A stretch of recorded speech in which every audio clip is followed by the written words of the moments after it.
Good afternoon. Welcome to Cohn and Krueger. I'm Grant Cohn. That's Larry Krueger. The Niners are 5-1, and that's a really, really good record. Somehow, it's just more interesting than 6-0.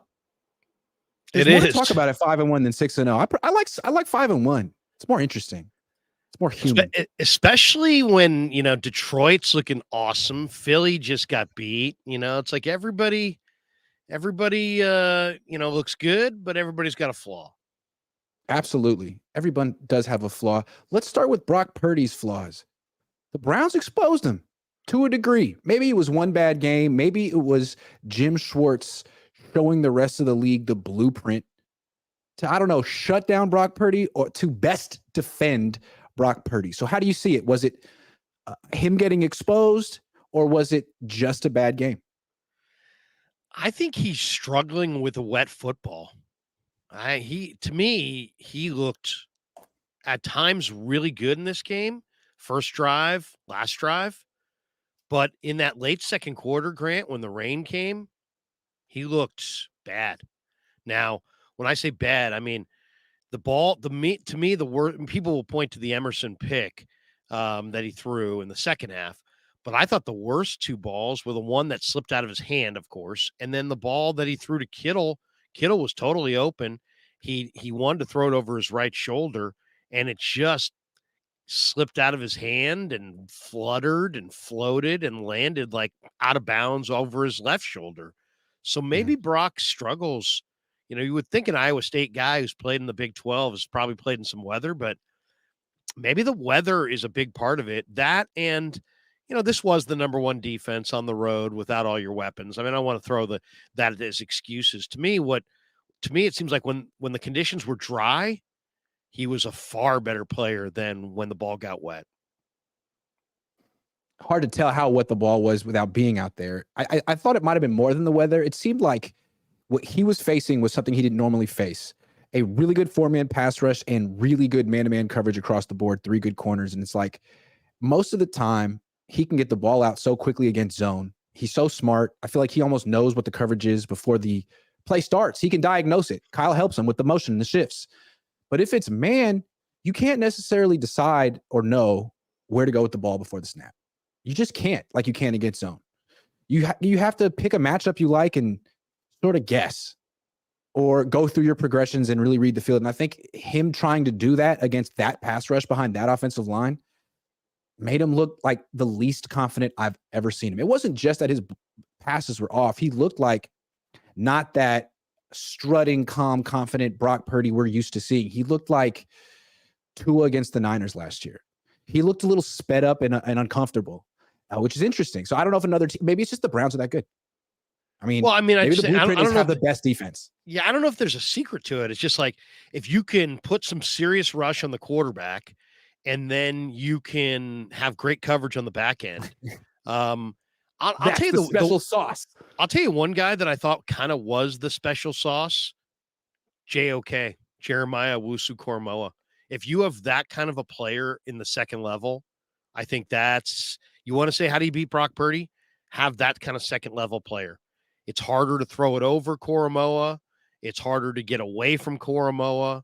It's hard. I mean, he's fast and instinctive and smart. He gets deep on his drops. He tightens those windows. When he blitzes, he's coming and it's unbelievable. And you can't get away from him. You can't sidestep him. So I thought Koramoah made an impact in this game, especially when I watched it over again. But then I'll say this too: the Niner receivers very, very poor in this game. There was no Debo. Kittle was even out there, didn't see him. Ray is a nice gadget player, return man. He's not a starting caliber wide receiver. Jennings was the only guy who really played. And Ayuk picked a bad time to have the worst game of the year. I mean, Ayuk was awful, man. I mean, Ayuk made some catches, but he dropped 3 balls. If he catches those 3 balls, I mean, once CMC was down, once Debo was out, it was a Brandon Ayuk game. And they targeted him 10 times and he caught 4 balls. And 3 of them ricocheted off his hands. You're a receiver. When the ball hits you in the hands, you got to catch it. That's why they call you a receiver. So, I don't know there was a secret sauce against Purdy other than JOK. But Ayuk, has got to be way better, especially if he's the only weapon. And maybe the Niners need a little bit more dynamic weapon. They need the speed of Gray, or they need somebody who can provide that speed, because they look kind of slow, to be honest. Ayuk needs to be better. Purdy needs to be better as well. He missed Christian McCaffrey on a deep pass that should have been a touchdown. It was wide open. He needs to feel what it's like to throw into tight windows more. I feel like against zone with Kyle and these weapons, he often has some wide open guys. And then finally, I feel like this is on Kyle too. He kept calling these in-breaking routes that were having a tough time throwing over that linebacker, as you said. What about the outbreaking routes? I feel like Brock Purdy does a nice job throwing the outbreaking routes, particularly to his left. I would have liked to see more of that. And also, where the hell is George Kittle? Kyle, would you please call George Kittle's number? It's not fair when McCaffrey and Debo are already out and you're like freezing out George Kittle. Or what do you guys, did you have a fight? Are you not talking? That's weird. You got to call George Kittle's number when other people are hurt or whenever. You're paying him $15 million a year. Come on. George Kittle can't just be a blocker. No. George Kittle's got to be a receiver. They're underutilizing George Kittle. George Kittle was only targeted twice in this game. Over the last 3 weeks, he's been targeted 7 times. He's only been targeted 25 times all year. Cole Kmet, Tyler Conklin, Jake Ferguson. These tight ends have been targeted more than George. So start using Kyle. George a little bit. And as far as criticism on Kyle, what were you going up against? You were going up against the number 1 defense, but they were the number 1 pass defense in the league. I think they were 7th against the run. Run the freaking ball. You had 27 pass attempts and 25 runs. You had a greater run pass run split. You should have had a 60-40 run pass split, especially once Debo went out early. They should have ran the ball. They should have ran Mason more. How do you give Mason only 5 carries? And it's pretty clear that Kyle hasn't learned on this one, Grant. Not only he's still, when he was asked this week about Mason, he's like, yeah, do you have confidence in Mason? And he started doing a little salute about Mitchell. So no. About Mason, I don't know if it's a fact that we saw him fumble a few times in camp, or if he doesn't pick up blocks and Bobby T's upset. But for whatever reason, in my mind, it goes CMC, Mason, Mitchell. And in their mind, it goes CMC, Mitchell, Mason. Okay, so wrapping this topic up, neither of us feel like Brock Purdy was exposed. We do feel like the Browns showed a good strategy against him. And there's one thing we saw in the second half that I'm curious to see this week. Purdy without Christian McCaffrey. A big reason Purdy sees so much zone is because a lot of teams feel they can't match up with McCaffrey man-to-man because they can't. But if he's out, we've never really seen Purdy play without McCaffrey. I'd like to know. I mean, in the second half, it wasn't good, although he did leave that drive at the end. So if there's another game of it, that's maybe not where he's exposed, but where like we learn more. Because right now it's hard to learn when you're on the best team. I feel like we're learning that with Jalen Hurts. Jalen Hurts has been on the best team for a while. And now he's coming back to earth in a major way. It was his 4th year in the league. We're still learning about Jalen Hurts, and he's like 60 starts under his belt. So that's just what we're going to see Purdy without Christian McCaffrey eventually. We saw it a little bit. I'd like to see a little more just to know, just to learn. This was also, I think it has to be noted too, that, people have argued that CMC is redundant with Debo. And I could see the argument. It makes sense. But this game, they had neither. I mean, they had McCaffrey in the first drive and he scored a touchdown. Then they didn't have McCaffrey and they didn't have Debo. You got to have one of those guys, right? If you're going to have a quarterback that doesn't really drive the ball down the field, you got to have that super gadget runner / receiver. And it's okay if you don't have CMC if you got Debo. It's okay if you don't have Debo if you got McCaffrey. But if you don't have both, then I think that puts a lot more pressure on Brock. Well, Kyle's a genius, so I think he should be able to figure it out. You have George Kittle, man. It's called finding George Kittle on the field. You can do it, Kyle. I know you have at least 50 plays that feature George Kittle in your playbook. Call 7. Chardal, good to see you, man. Joseph Stockbridge, was leadership lacking the energy or direction to spark the team's overall morale? Seems like they played lower physicality to the Browns with players getting beat up. Plus, Shanny, no practice wet balls. That's true. He never does the wet ball practice. It just feels like they might want to try that. They might want to try that. Get the bucket of water, dip it in the water, have him throw it. Dip it in the water, have him throw it. Because I mean, the guy's got good size hands, so it's not about hand size. People say, "Oh, well, does he have small hands?" No, he doesn't have small hands. He's got the same size hands as Mahomes. He's got bigger hands than 2/3 of the quarterbacks in the league. It's not about hand size, but some guys don't throw a wet ball well. And I thought as soon as the rain started coming in that second quarter, that's where the slipping and sliding out of his hands started to show. Also, I do feel like the Niners, you could tell they had a enthusiasm and seriousness for the Cowboys game that they did not have for the Browns. And it felt like they tried to artificially pump it up before the game with that little stupid skirmish, but that's not the same thing. That reveals that you're really not emotionally or mentally prepared the same way you were last week. That was how I felt. Brian, why? I low-key really like the post-Jewish holiday self-reflection positive Grant Cohn. Thank you, Brian. Why? I appreciate it. Thank you for noticing. Thanks for noticing. Mike Monahan says, bang, bang. Artemis says, how many more kicks can Moody miss before he's out? Hey, if he misses 2 more next week, that's it. How about that? Mm-hmm. Not a lot. It's funny. I was looking at Stats Guerrera today. He's like, guys miss kicks.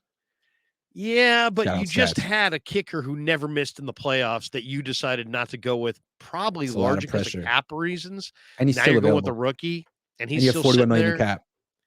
I would say, are you saying 2 more missed kicks and then Robbie, or 2 more games lost? Like if he does it again next week, and they lose, it's over.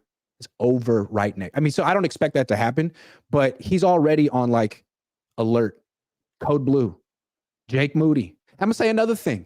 If Brock Purdy lays another egg, which no one expects him to do next week, don't be surprised if Sam Darnold plays mid-game. Kyle's not messing around. I don't expect Brock to play poorly against him. I expect him to put up 35 against Minnesota. Well, no, not that. But if he's out there throwing picks and he's contributing to a loss, another upset, Kyle's not going to mess around. Oh, I don't expect that to happen.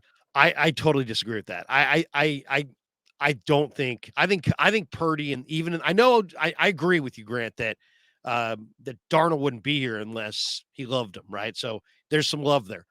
But I think he's got Purdy on a much higher level than Darnold. I think it would take more than 1 game. I think it would take, it's not impossible. I'm saying it would take 2.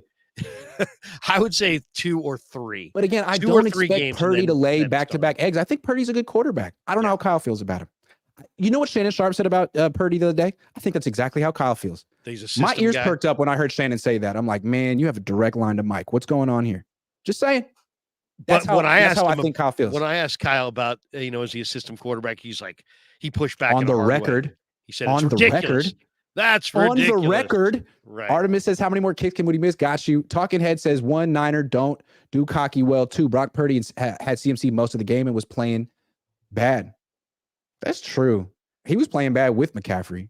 Wave 9 says lead, but I mean, that was Kyle too. Like that first drive was way too good for the rest of the game to be that bad, in my opinion. Well, think about it. Think not to jump in, but think about this, Grant. What was the first drive? They run, flip. Yeah, they ran the ball. What happened to that? They got away from the run. Why? Yeah. You're running it. I don't know. Cleveland started crushing the Niner run for sure. I mean, maybe that's why, but not Jordan Mason. Yeah, not Jordan Mason. I'm just saying. Commit to the run. I'm just saying. Come on, Kyle. Wave 9 says lead the last drive. I don't know about that. First throw almost pick. Second throw slants to Ayuk, where Ayuk gets about 20 yards of yak. Third throw PI on JJ. I hear you. I mean, he did. Hey, it was the second best drive of the game. I got something. How about this? I love JJ, by the way. Love JJ. Let's talk trade stuff, man. I like talking trades. What is SF's primary need at the trade deadline? And let's talk some players. I got players. Okay. I think, there's 2 things. Look at the trade deadline. It's Halloween. So when it comes and goes, you still have all of November, all of December, and all of January. So you got 3 months of football before Super Bowl Sunday, and you want to be in that game. So I think you got to look for 2 things. You got to look for a corner in the worst way. I mean, to me, today the Eagles got Julio Jones. You look around at every team in the league outside of Kansas City who's in the market, they say, for wide receivers. Every single team has 3 good wide receivers. The Niners' top 3 corners are Mooney, Lenore, and Oliver. Mm-hmm. But, man, if they lost any of those guys, Grant, any of them, it's Anthony Brown Ambry Thomas time. Yeah. And I don't know if Samuel Womack's coming back. I don't know if Darrell Luter's coming back. I don't know if Kendall Sheffield or Shamar Jean Charles can do the job.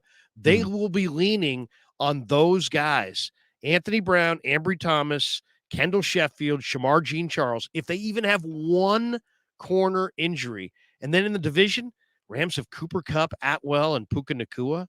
You got almost all these top contenders. Look at Miami. Miami's got Waddle and Hill and Claypool and A-Chain and all these guys. You gotta have a corner. You gotta have another corner. So I would say let's name some corners. You like Jalen Johnson? Jalen Johnson of the Bears is there. Probably going to cost you a second or third round pick. Jeremy Chin, Carolina, as a nickel. He's a nickel. That's the guy that I would go for, just simply because he could cover you. He could give you 3 safety alignments. Wilkes knows him, and he also could play linebacker in a pinch. He could play corner. And then you got Adoree Jackson on the Giants. He's hurt right now. Play. The guy, another guy is Rand Carthon. His buddies with Lynch. Tennessee ain't going anywhere. They've got Sean Murphy Bunting, who was in Tampa. That's an interesting name to me. Denver, of course, has got Surtain, but it's going to cost you your number 1. Do you want to go there? DJ Reed with the Jets, but he's hurt right now. And then Carolina's got Deshaun Jameson and Dante Jackson. Jackson obviously is a guy that Wilkes knows well. Jameson, he knows well as well. So, I think that's the list. There's also I looked at everybody's practice squad today, corner-wise. Kansas City has 2 guys. They got Keith Taylor, who Wilkes knows well from Carolina, 6'4" corner, though he's gotten burned a lot in the past, but he's got big size. And Darius Rush, another big corner, rookie out of South Carolina. I think those are probably the 2 best corners on the practice squad. They're both in Kansas City. You could pluck one of them, maybe. Those are your. We just outlined all the options, though. It's great. I love it. Yeah. Darren Dangler says Brock Purdy wasn't exposed. Kyle reverted back to bad play calling, situational football, personal football, plus the rain. Okay, I can see that. He got a little pass happy. If you said if there's one trend in Kyle's career that's burned him, at times with the right quarterbacks, Matt Ryan in Atlanta, now Brock, quarterbacks that he has confidence in, he gets a little pass happy. Yeah, absolutely. Let's talk about that. Do you think he's too pass happy? He's known as a run first guy. His dad, his system is run, setting up the play action. It's not very much a drop back passing system historically. But Kyle played wide receiver. And when the game is close late, which it isn't a lot of times they run away with it early, they get a lead and they put them away. But in big games where it's close late, we've seen it so many times. Super Bowls, NFC Championship games. Last week, all of a sudden, he loses confidence in his run game. And he's not calling runs like he would with a lead. And he's just leaning on his pass game when his offensive line isn't built to pass protect. And it's awfully strange. How do you account for it? I think that if we had Kyle sitting here and he was in a self-reflective, open mood and he's willing to share, I think he would admit that he's not the most patient person. And I think that's what it comes down to. I only had one complaint in this game as far as his play calling. It was on the 49ers' 11th drive. They were up 17-16. They got the ball with 3:21 left, and he passed on first down. I would have run on first down. See, Now people questioned what he did on that whole series, but after the intentional grounding, now you're looking at 2nd and 21. You gotta pass, and they did to set up a manageable third. And guess what? On 3rd and 10, you gotta pass again, and they did. So to me, the biggest mistake was the first down play from the 25 with 3:21 left. Run the freaking ball. If they had run the ball there and had success, then they could run it again and have a little bit of a run, establish the run a little bit. But I think he got a little impatient and he wanted to, drive the ball down the field, and he decided to pass on first down there. And then once they fell behind the chains, it was pass, punt. Yeah. I just feel like once a wide receiver, always a wide receiver. Well, but with Jimmy, he had no confidence in Jimmy, so he ran it. But not at the end of the Super Bowl. Where was Raheem Mostert? Where was Deebo Samuel? Like, this is Kyle. He reverts. I mean, the other thing, Grant, is if you play ball control against the Niners and you keep the ball away from him and he's sitting there for a lot of minutes without being able to call plays, he gets impatient then too. So that's another trend we've seen. If you can play ball control, limit their possessions, he gets impatient and he starts to pass more. Now, I think Purdy's probably going to make him look okay for doing it over time, but in this game, that one first down run on that 11th possession, I think, hurt him. We alluded to this topic earlier, but where is George Kittle? Where in the world is George Kittle? Is he with Carmen Sandiego? Does he know Carmen Sandiego? Like, I don't understand how he could have multiple games this year with one catch. Multiple. Is it him? Is it Kyle? Is it Brock? How do you explain this? Okay, at first I explain it by saying they got a lot of weapons, and I think he came out of camp and out of the preseason a little dinged, and I think they didn't want to, they could use other guys, but now looking back at it, I mean, over the last 3 weeks he's got 7 targets, and I think he's healthy now. He's got to be more of a part of the pass game, and especially with Purdy loving to use the tight end. Purdy made Charlie Kolar a borderline star in the Big 12. Charlie Kolar's just a guy. So, and that's the other question is, are they good enough behind Kittle at tight end? They made a big statement in the offseason. Here comes Latu. Here comes Willis. Willis can't get on the field. Latu's on the IR, and you still got Dwelly and Charlie Warner. Like, I'll tell you another Imagine guy. when this offense discovers Ross Dwelly. Like, it's going to go to the moon, Larry. I think if I'm them, I call Arizona about Zach Ertz. I think Ertz, I think, could be gotten probably for maybe a late day 3 pick. I would do it. I think they need another receiving tight end. I got another name because Zach Ertz is 32 years old. And I didn't think he's he not the was player that he was. There's no he's doubt. So slow. Who What do you about like? Hunter Henry? Free agent after this year. Yeah, New England's going nowhere. I have to see his money, but I mean, or Gesicki. How about Gesicki? 6'7" guy receiver for New England. Yeah. I mean, New England's going nowhere. They should be selling. So I was just thinking, yeah. So Kittle, I don't know, man. It's like he has these big games on national television, so I feel like he has it in him. Are him and Kyle not on the same page? Are they beefing? Is it beef? I don't think so. I don't think so. I just think he's been overlooked because they got a bevy of other guys. I mean, let's be honest.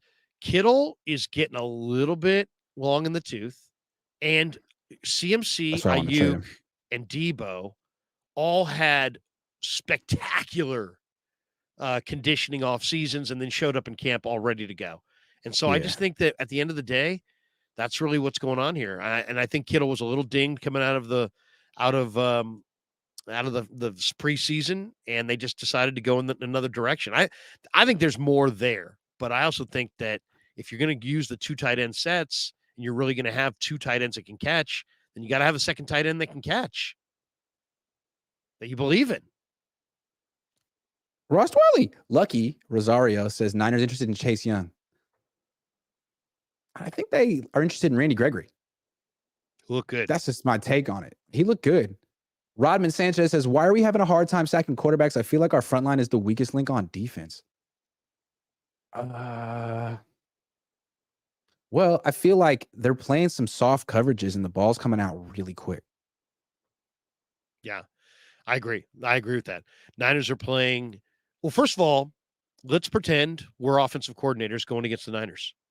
You look at the personnel and you go, okay, guys, we're getting the ball out quick. Yeah, we're getting the ball out quick all day. And I kind of think I look around the league, man, this is the way it goes right now. If you're going up against a killer D line, you neutralize them by getting the ball out quick. So what do the Niners probably need to do?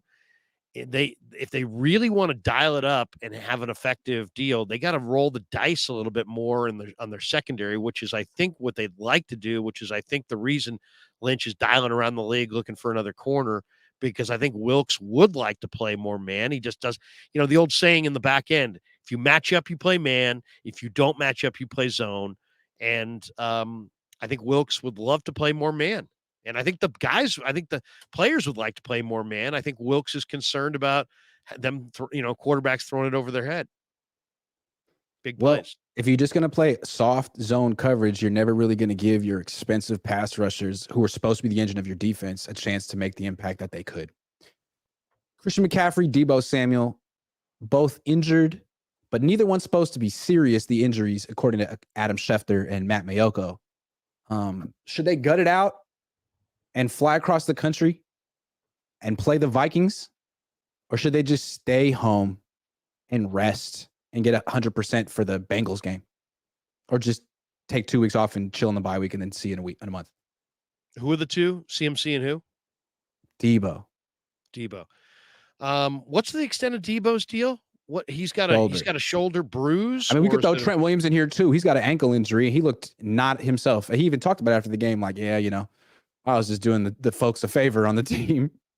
Yeah. I mean, I bet you I would love to have been there the last day or two and see what he looks like moving around. You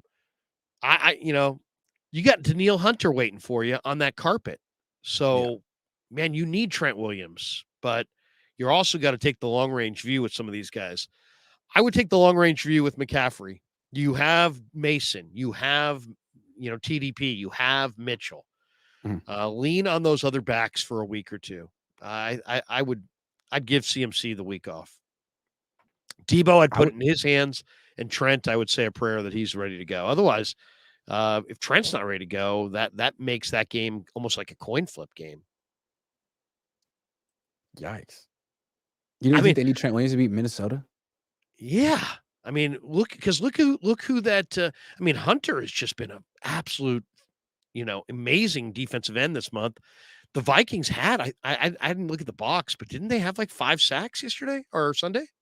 They had a bunch of sacks. I've looked at the box. Okay. All right. They got after the quarterback. The Vikings in this game had 6 sacks and 8 hits on the quarterback. Wow. Okay. And so I think you got, and Danielle Hunter had 2 of them. So I'm Hunter looks awesome right now. So hopefully, otherwise, what is it? Jalen Moore. We got Marcus Davenport too. He's decent. He's not bad. Yeah. Okay. All right. Okay. Yeah. Trent, well, you got to play. Sorry. Eagles just traded for Julio Jones. Is this a big deal or not? Well, I don't know. Yeah, I was asking myself that today as well. Like, how big of a deal is this? The one thing is, he's no longer the guy who used to be he's no longer the guy who runs 4.42 coming out. He's probably no longer the 38-inch vertical guy. But what I don't even know that he runs a 4.6. Yeah, I mean, he's slow. He's slow at this point. He's slow. But he's got a huge catch radius, and he's a very good blocker, and he's still an elite competitive player, and he's got ball skills, and he's got hands. And he's in middle of the. I bet you he's a little bit more like a tight end than anything, but yeah. I think he's a factor. He's another reason the Niners got to dial up their pursuit of another cornerback. I mean, I'm intrigued because the Eagles know what they're doing. So it's like, what is the plan here? Because I thought he was washed, but it's possible. I mean, they have AJ Brown and Devontae Smith on the outside anyway, so maybe they're looking at Julio Jones in the slot. Kind of like how Bruce Arians used Larry Fitzgerald at the end of his career when Larry Fitzgerald was out there running like a 4.9. And it was effective because, that's Juwan Jennings. Juwan Jennings runs a 4.7 or a 4.8, and he's still effective in the slot. Maybe Julio Jones can be that guy. Otherwise, I don't think he can play on the outside anymore, man. He's slow. No disrespect. Hall of Famer. Yeah. But he's a great competitor. He's got great ball skills. I just think when you look at Philly, they don't have, Goddard, who's their second tight end? Jack Stoll. They don't, I think in some ways they may use him like a tight end at times in the middle of the field, but and they're a little thin at wide receiver. They've got Devontae and AJ Brown, Britton Covey. But it's not the deepest wide receiver core of all time. Maybe it's not. Maybe they have a little bit of maybe Devontae and AJ are getting a little dinged up. I know Lane Johnson's not healthy, right? He's now banged up. I'd rather have Juwan Jennings than Julio Jones. Oh yeah. I like Juwan Jennings. Juwan Jennings has heart. Tremendous. I'd rather have Ray McCloud than Julio Jones. Like, you can do a lot with Ray. What are you doing? I can't wait to see what the Eagles do with Julio Jones. I thought he was washed on Tampa. I thought he was washed in Tennessee. Maybe the Eagles have a vision. There's a new plan. I can't wait to see what it is. I can't wait. I think they're just hoping if you line up a guy with a big rep that maybe he draws attention. Maybe. And, people are like, oh, wait a second. Maybe it'll take teams 2 or 3 games to figure out Julio can't run it all. But, it's interesting. It is interesting. It makes me wonder if their receivers are healthy. I'll say this about the Eagles. Do you think the Niners are really like, oh my God, really got Julio? What are we going to do? Who in our DB room can run a 4.8? Does anyone run a 4? Hello?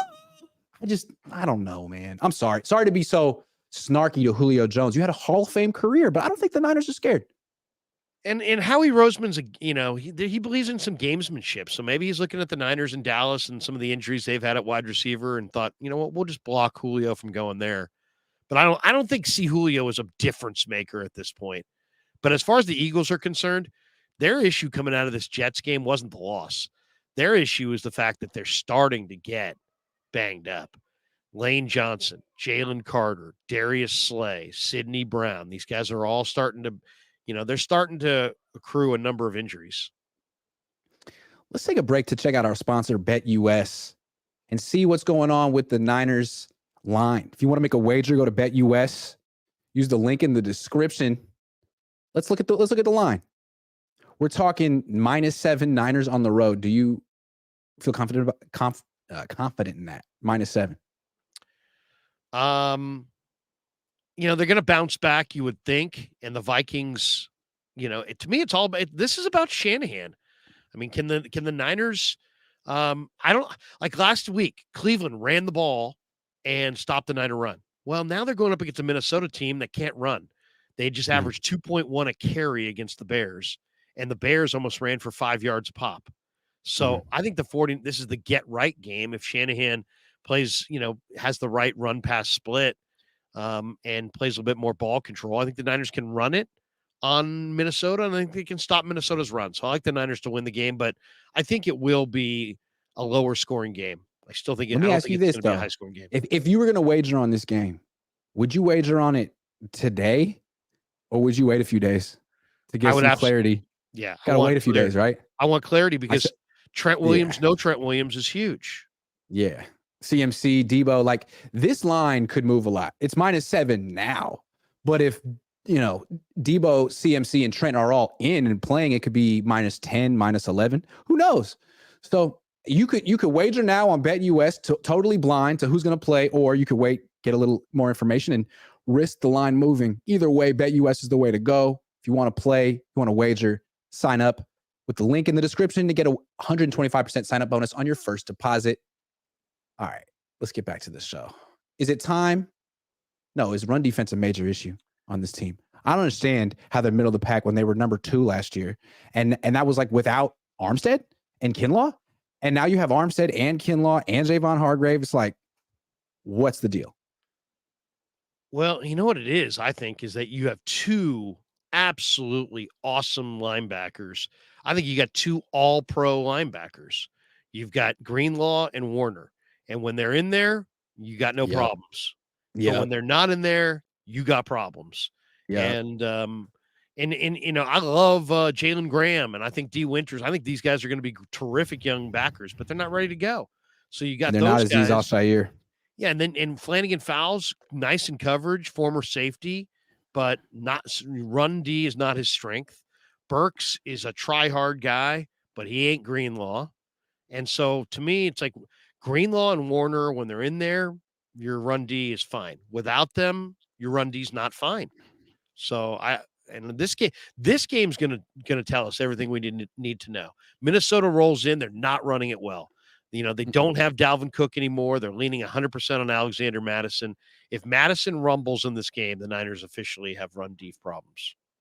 I think we overlooked the third linebacker spot. You think like, oh, it's a 2 linebacker league. Yeah, but in the past, when Dre Greenlaw gets injured a lot, no offense, Dre, but when he went out, they always had Aziz Al-Shaair, who frankly is starter. almost as good. I mean, if not, he's if not as good as defense would never fall off with Azeez Al-Shaair, and he could fill in for Fred Warner if Fred Warner ever missed a game, so he could play either spot. What an asset he was, and he was cheap. Now he's gone, and Oren Burks just isn't the same. He's a special teams player, not a linebacker to me. So that's a problem right there. And I think the other problem is, I don't know if it's a problem, but the issue is Steve Wilks. I think he's a DB coach. He's thinking about his coverages. He's playing 2 deep safeties. He's thinking about not getting beat through the air. And I don't think he has the same expertise to stop the run the way D'Amico and Robert Saleh did, who were linebacker coaches at heart. And let's also not forget that you used to have Jimmy Ward and Jaquiski Tartt, and those guys were like souped up linebackers themselves. And now you got Hufanga and Gibson. Gibson's a phenomenal center fielder who, if you throw the ball in the middle of the field, he's going to pick it off. He's got 30-something career picks. He's very good against the pass. He takes good angles. He's smart, but he's not your fill the lane, run down destroyer. And Hufanga, who's in the box, in the cover 3, falls off of, he pursues well, but he doesn't wrap. So he's more of a hitter than a really great form tackler. And he falls off of tackles. So I think that's a big part of it as well. You give this team Tartt and Ward and Azeez and Fred and Greenlaw, you had no run problems. Now you take Azeez away and you replace the safeties with more pass game safeties, and I think you see the difference. And still, though, I mean, with these safeties, they gave up 3.4 yards per carry last season with these safeties. Right. I mean, I think Wilks has to answer for something here. I feel like there's something structurally different. Their corners have to be better setting the edge, too. I think Shanahan kind of referenced that. Ebukam. They lost Ebukam. He was a good edge setter. Yeah. Remember, D'Amico, you say, was their best edge setter. I'll give you another guy that I would be, we were talking about trades before, and another guy that I think would be an absolute get if they can get him, and I forget what team he's on right now, but K'Wan Williams. K'Wan Williams is a small guy, but K'Wan Williams played the run, man, and he would be a nice player to have back playing the run. Well, K'Wan Williams isn't walking through that door. Gene J says, I'd rest CMC and make Debo earn his money. Okay. I like Chance 099 says, what do you think of Huff over the last few games? Just what I said. I mean, I think he's a really good player. His reads are correct. He's smart. He's heady. He's around the football. He makes plays, but he falls off of some tackles. And I don't think he's a real thumper in the run game consistently. He's more of a hitter than a solid wrap-up tackler. I mean, he's a damn good player, but he needs help in the run game. Darren Dangler says, would Kittle be better with Mahomes and Andy Reid compared to Purdy and Well, yeah. I think that's that's fair to say. Use 6612 says, question, why can't they use the extra timeout for practice field goal for Moody? That'd be funny if they just did practice field goals like in the 30-second timeout. Oh, guys. That'd be great. I don't know. I think it's against the rules. I don't know. Game Time says, nah, Brock's good. Should Chargers go after Jim Harbaugh? Yes. God, the Chargers need a new coach. God, the Chargers need a new culture. Is it time for the Niners to get Robbie Gould, or is that a week away from happening? Well, I would do this. If I was John Lynch, I would definitely call Robbie Gould and say, Robbie, look, we love you. Could you do this do this for us? If somebody's going to call you and you're on the verge of signing, could you do us a solid and call us first? Could we at least know before you go somewhere else and see if he was open to that? And then I agree that it may not be the time to get off the Mooney train, but it's getting there, and you're a Super Bowl caliber team. I mean, here's the big question. Would you rather have a kicker that you knew was money from 45 and in, or the guy who might be able to make one from 50 to 62? And I would take the guy who's money from 45 in, and I would take the more certain. There's more certainty with Gold than there is with Mooney. With Moody, I like I like Jake. I've talked to him a few times. I think he's solid. I think he's going to have a nice future, but it's not an either or. You could always say, Jake, you know what? You got a quad. No, I don't. Yeah, you do. Oh, I guess I do. And then go get gold and go that direction if you wanted to. You don't have to cut him loose. You could say, hey, you're our kicker of the future. You're just not our kicker of the present. Look, you missing the 54-yarder wide left in the wind, no shame in that. And that at Cleveland, tough place to kick. No shame in that. Although you did play at Michigan, which is close by, but still it's a tough game. The 41-yarder. I mean, it wasn't on either hash. It was right down the middle. It's 8 yards beyond a point after. It's like, man, you were in your head on that one. I think that's the scary thing about Jake Moody. Well, that was 54 field goals in one game. Well, I mean, what bothered me more was that it's one thing if you're like, hey, man, I'm just pushing everything to the right. And he hooked one and pushed one. And so he overcorrected. To me, that's all in his head. And I don't know. Like, I'm looking at Doug Bryan. He was a rookie kicker on the Niners 94 championship team. He was 15-20 that year. Not great. He was 1 for 2 his first game, 1 for 2 his second game, like 1 for 2 in his fourth game. He wasn't great, and they still won the Super Bowl because they scored 49 points against the Chargers. It didn't matter. But I don't know, man. Moody, it's okay, but no more missing 2 in one game. You got to make the 41-yarder. You got to make that. Otherwise, people look at you like you're not mentally ready for this. Strong well, enough. I mean, and also, Kyle, you got your whole face, man. You look upset. Smile. Yeah. Look like you're having fun. Smile, but I don't know about smile. But here's the other one too. Kyle could have called another play. You could have. Hey, why did you do that? You had a timeout. Why not? You could have ran it or thrown it to kick it on third down there. You didn't want to get a little closer. I mean, so obviously Kyle felt like 41 yards out is somewhat of a gimme, and it wasn't. So, I mean, but why not make it even more of a gimme? And I have one more question about Robbie Gould. I think this is important. No one has reported what Robbie's been doing. I'd love to know. Maybe I'll call his agent. What's up with Robbie, man? Is he working out every day? Is he kicking every day? If so, where? Like, what is he doing to be ready to go at a moment's notice if he's called upon? Or is he just chilling with his family and saying, I don't want to play football anymore? We don't even know the answer to that question. I'd like to know. Robbie, where you at? We're doing the bat signal. It's the Robbie Gould signal.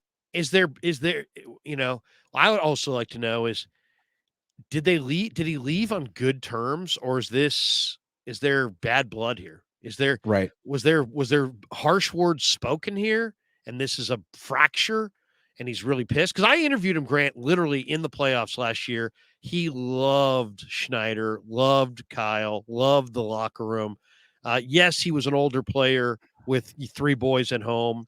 And yeah, he was living out of a hotel here, and he probably wanted to go closer to Chicago, but he didn't seem like a guy who was just like, man, I'm done. I have a suggestion. If there's something personal between them, I got a suggestion. Work it out. It's business. Work it out. Yeah. Work it out, man. They'll pay you. I mean, come on, have a conversation, have a beer. Like, Robbie, you're 40 years old. The coach is 43. You can work it out. Well, and nothing that $5 million won't fix. Robbie, what's going on, man? I don't understand that. What you want a kicker, he wants money. What's going on? And I don't want. I've heard people go, well, if you did that to Jake, that would ruin him. This is pro football, man. No, I don't care about anybody's feelings. I don't care about my own feelings, and I sure as hell don't care about the kicker's feelings. It's business, and it's business. And I'll say this: the Niners are at that point.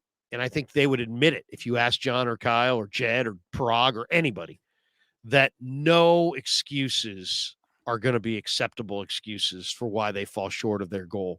And if you're going to have that kind of bottom line oriented approach, then, you're going to do all these things and everything that you're going to do this year. And you're going to lose because you went with a rookie kicker that wasn't up to it. No, because you got cute. Because you got cute. And you wanted to save $3 million. What's it going to cost? $3 million. Like, come on, you just made the cap space. You just brought in Randy Gregory. You're saying, like, spare no expense. This is our year. We're going for it. Like, we can't wait on Drake Jackson. Why are you waiting on Jake Moody? It's an important position. Kickers score a lot of points. Come on, man. He just cost you one game. One.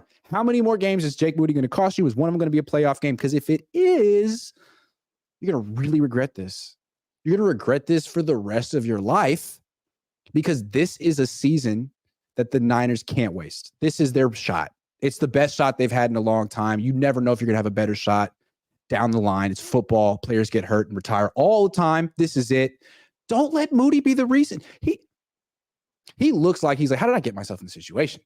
Robbie Gould's my idol. Like, he's great. I have to replace Robbie Gould. Brock Purdy's replacing Jimmy Garoppolo's the easiest thing in the world. I have to replace Robbie. That's not fair. Wait a second. Like, that's what he looks like to me. And I would understand that. So, yeah, sign Robbie Gould. I got another question for you. Wait, how many more weeks do you think they will actually go before they said, you know what? We can't do this reactionary. Anymore. I think they're reactionary. If he loses them another game next week, I think it's over. And I said the same thing about Brock Purdy, but I don't expect either one. I mean, I think Moody has more of a chance to melt down. Brock's got more of a rope than Jake. Yeah, probably. I have a feeling that Kyle has a short rope with a lot of people, and he's probably more negative in private than he is in person. And I can only imagine what he said to Jake Moody after this game, because I don't think Kyle's the kind of guy who goes to a player, puts his arm around him, and is like, hey, you're going to get him next time. We saw what you did. We're going to fix this out. We're in it together. I think Kyle's the kind of guy who puts you on notice. And probably that's because his dad was like that too. I don't know. That's just the sense I get. Kind of guy who puts you on notice, keeps it real, and hopes that brings out the best in you, when sometimes maybe psychologically it doesn't. It just makes people press. The other thing is, if you're a Niner fan, stop trying to read the tea leaves on quotes. They're going to support this guy right up until Robbie Gould passes his physical and is standing on the practice field. I mean, they're going to be like, Jake's our guy, Jake's our guy, Jake's our guy. They're going to say that all the way until Robbie's literally, Robbie's right there, and he passed his physical, and he's ready to go, and well, he was our guy, but now Robbie's our guy. Steve M says Gould was hurt, missed a lot of games, move on. Okay, legendary answers. Niners says fire Jake Moody, go get RG for show. Real talk. Steve M says Gould is more annoying than Trey talk. Gould talk. Okay. Steve M says other kickers out there. What's wrong with Robbie Gould, man? What's wrong with Robbie? I don't understand what's wrong with Robbie Gould. Last topic. Why is Elijah Mitchell a front in English?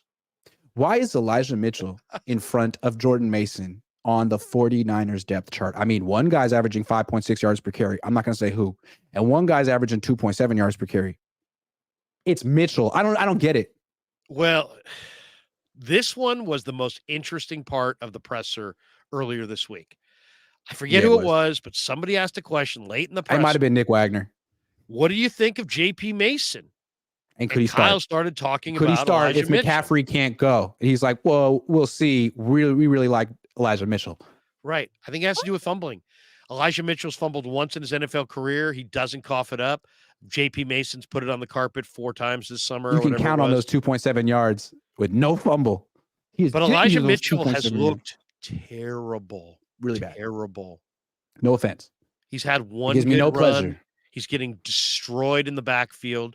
Elijah Mitchell has no future. Why? Because he's a little back with a big man's game. So he's somewhat injury prone. So you run upright, you run between the tackles. Your game is to kind of pick and slide. You got a big man's game, you got a small man's body, and you get hurt a lot. What are we talking about here? Invest in JP Mason. Get him one of those. He's got a big man's game with a big man's body. Yeah, he's got a little bit of Marshawn. He's got a little bit of beast mode. Go feed Mason. If I'd like to see this game devoted to Mason and Mitchell, but mostly Mason. You can't tell me that you don't have confidence in Mason because he fumbled in the preseason or training camp. Man, Brock Purdy threw picks in preseason in the training camp. Like, you don't care. Mason's never fumbled in a regular season game. Maybe he doesn't understand his assignments in the pass game as much. Okay. But when it's time to run the ball, Nobody matter what, wants Mason with 3 steps of momentum. No one wants that. Nobody wants to tackle that. Nope. Nobody. And what's cool about Mason, he's like the perfect change of pace back for Christian McCaffrey, because McCaffrey's so good. Teams spend their entire week focusing on how to stop him and his runs, and he's a smaller scat back and he can get to the outside, and there's all kind of stuff you got to be prepared for him. Then Jordan Mason comes in the game. You haven't spent any time getting prepared for him, and he's the opposite. He runs none of the runs that Christian McCaffrey runs, and you got to tackle him, and you're not prepared. Really helps Jordan Mason. Just And a great change of pace back. He deals some serious punishment to defensive backs. I mean, this guy with 2 steps at 235, 240, whatever he's at, he is no picnic. So, I mean, look at that 26-yard run he had. He had a nice little sidestep of the guy in the backfield, and then 2 steps later, he's at full speed, and he's healthy. He's a downhill powerhouse runner. He's got to get more than 5 carries a game, especially if CMC can't go. I'd like to see like a 60-40 run pass split in this game with him getting at least 15 to 20 runs. I like it. Bazzy Mayan says, why criticize Kyle for trusting his kicker and running down the time? Wasn't he criticizing Atlanta for losing yardage and field goal range in the Super Bowl when Ryan got sacked while giving Brady enough time? Is this Kyle? Kyle, man, it's so good to see you. This is an interesting. No, I'm just kidding. Yeah, man, I'm not saying line up the quarterback in the shotgun, take a 7-step drop, and take a sack with Matt Ryan, the slow-footed. I'm talking about running one more time with Jordan Mason and getting 2 yards, 3. Why not? Or if you believe in Brock, then and Brock looked good on that drive, then drop him back to pass and see if he can find somebody for a 10-yard pass. And if he does, you catch it, you call a timeout, and now your 41-yard field goal is 31 yards. I'd love to see the percentages on it. If you're kicking a field goal from 31 yards out, what are the odds of making it compared to 41 yards out? I guarantee you they're dramatically higher. I wouldn't have trusted Brock Purdy with that wet ball at the end. I know he made some throws in the last drive, but then run Mason or run somebody. Give it Jordan Mason one time. You haven't. If you didn't have a timeout, I get it. With a timeout, I don't get it. I don't get it either. Darren Dangler, Brady won with kickers. Why not have 2? Where's Adam Vinatieri? He's not too old. He's not. Seriously, though. I'm done. Well, I mean, think about that. You had young Tom Brady, and what did Belichick trust? Did he go get a young kicker? No, he went with the veteran kicker. Maybe the veteran kicker might be the route here. I mean, let's be honest here. Jake Moody's got a huge leg. But the one thing you can almost guarantee that if things go right for the 49ers, if they go the way you want them to go, you're going to be involved in some high-pressure situations. Who do you want in a high-pressure situation? A guy in his 19th year who's kicked game-winning field goals in Green Bay with the snow falling and made a living in Chicago at Soldier Field with those wins? Or a rookie who's has a strong leg, but you don't know? I'll take Robbie Gold. That's our show. Thanks for watching. Larry, good stuff as always. I'll be back tomorrow with Rob Stats Guerrera in the morning and Jesse Naylor at night. The Niners don't have practice tomorrow. It's a Monday game, so their first practice of the week is Thursday. Keep that in mind. I know you were looking forward to practice, but it ain't happening tomorrow. They get the day off. Damn. Thanks, everyone. I'll see you. No, wait, hold on. Tinker. Yeah, he did have a timeout, but anyways, on to the next one. Okay, Tinker, thank you very much. See you guys tomorrow.